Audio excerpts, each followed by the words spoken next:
Hi everybody, today we'll talk about how to fix or how to solve outdated Roblox app. To know how to fix or how to solve outdated Roblox app, you should just go to settings.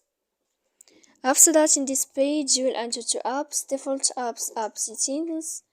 Here in this page, you will search about Roblox app and you will enter. When you will find this page of app info, you will click on first stop and you will click OK. Then you will enter to storage.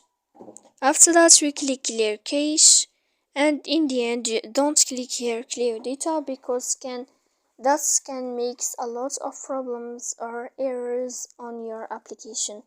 So please don't forget to support us by like and subscribe. See you next time in another video, and thank you for your attention and your watching.